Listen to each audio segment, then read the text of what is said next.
This is Andy Purewal for Boxing Social in association with Betfred, and I am delighted to be joined by Eros Correa over Zoom. Eros, how are you doing? I'm good. Thanks for having me. Appreciate you giving up some time this evening, Eros. How are things going? How's Cam? It's good. It's training hard, just like any other day. But I mean, of course, I'm picking up the intensity now. But yeah, it's training hard and starting to spar bigger guys, taller guys, because my opponent's gonna be tall for the 14th. So yeah, I'm starting to spar taller guys now. I mean, as we've just had a brief chat off camera there, you're actually on the 14th and on the 28th. So how do your preparations change if at all? Are you just concentrating on the 14th and then maybe some different type of sparring the week after you fought, or? Yeah, I'm just concentrating on the 14th. So yeah, I mean everything needs to go good on the 14th for me to fight on the 28th. So I'm just focused on the 14th, and yeah, just whatever happens after that, I'll just adjust and get ready for whoever I fight on the 28th. But 14th is what's on my mind, really. Before we do come on to the 14th and Eros, just talk to me about the your training and your boxing career throughout the past 18 months with the pandemic. How have you felt it's been affected? How have you managed it, training throughout it? Have you been frustrated, motivation, all of that? How have you found it all? I think I have had all of that. I've been like trained motivated, and I have been discouraged for a little bit. But for the most part, I've been motivated because I fought last year, like in January. So starting the pandemic, I was in shape, and then I was gonna get a fight in the summer, so I was already in shape, and then that fight fell through. And then I got a little discouraged for about like a week or two, but then after they told me they were gonna get me back on, so I ended up fighting like in November. So I just been motivated. And then after my last fight, I put on a really good performance on PBC. So I know that the fights are just gonna keep coming. And I've been boxing for 14 years now, so I mean, I'm not gonna take a break anytime soon. I'm not going back. I mean, you mentioned you're gonna, you're not. There's no going back, and the opportunities will keep coming, provided this next month or so plays out as you would expect. How can you Yeah. see the remainder of the year going for yourself? I see me fighting the 14th, and then fighting on the 28th, and then hopefully I'll get like in a big fight by the end of the year. I mean, I don't know if it's gonna be right after the 28th or but just by the end of the year, a big fight, because by the end of the year I'll be close to 15-0 or something like that, 13, 15. So I'll be really close to. I mean, it's more easier to get a bigger name fight under my name once I have that record under me. So, Oris, let's touch on the 14th first and foremost. Talk to me about your opponent. What do you expect from him? What do you know about him? Yeah, I seen. It looks like he has good amateur experience. I searched him up on YouTube, and I seen like some amateur fights in. So he looks like he has good amateur experience, and he boxes and he moves around. I seen like one pro fight of him where he's boxing and then he's fighting like a shorter pressure fighter, and he boxes really good. Um, he boxes at a slower pace. A slower pace. He likes to be nice and calm. And not me. When I fight, I like to do everything fast.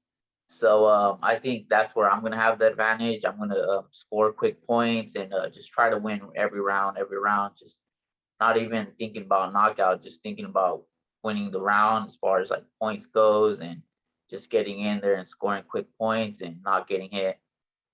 Eros, how rather would you know, sum up your style and your approach to fighting? We can see that with a 10-07 knockout record, you've got power within your hands. So, how would you assess the way that you approach the boxing ring?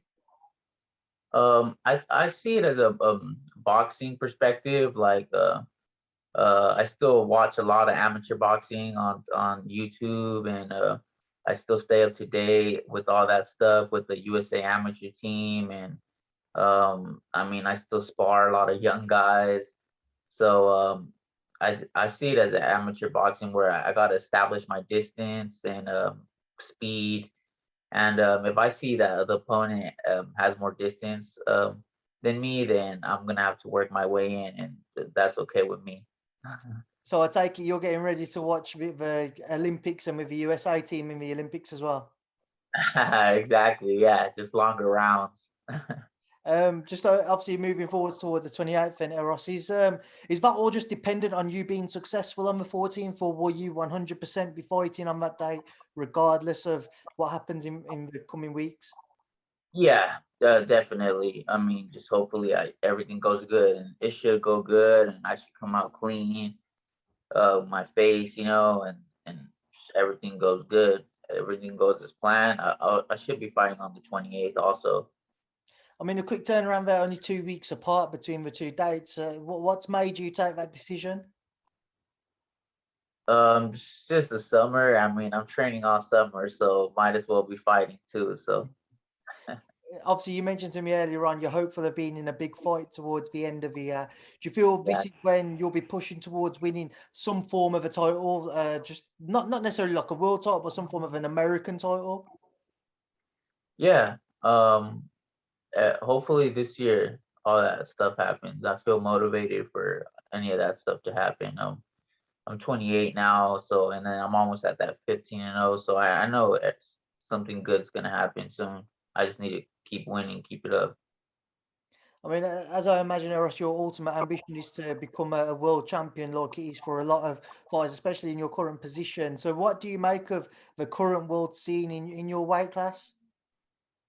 Yeah, it's really good at the 118 division right now and the 122 division. It's really good.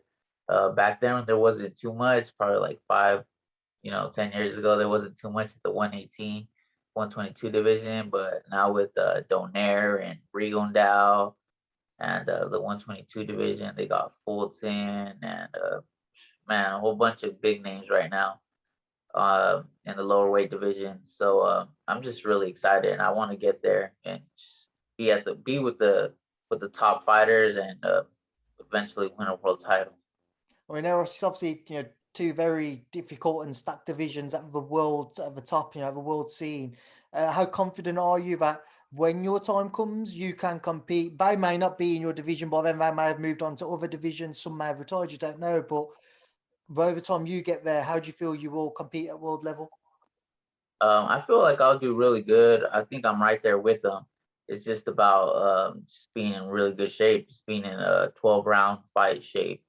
But as far as like my boxing goes, I feel like I'm really good and I'm really talented. I have a lot of strengths and that they don't have. I have really good footwork and a really good footwork, and I mean I get hit too. So I feel like I'm definitely like a different type of fighter. I mean they all have different styles, and I'm just another one of those top fighters. I feel like. Right, Ross, we will leave it there now and I'll leave you to enjoy the rest of your day. I appreciate your time. Thank you for speaking to Boxing Social. Thank you so much, Andy. Nice, thank you.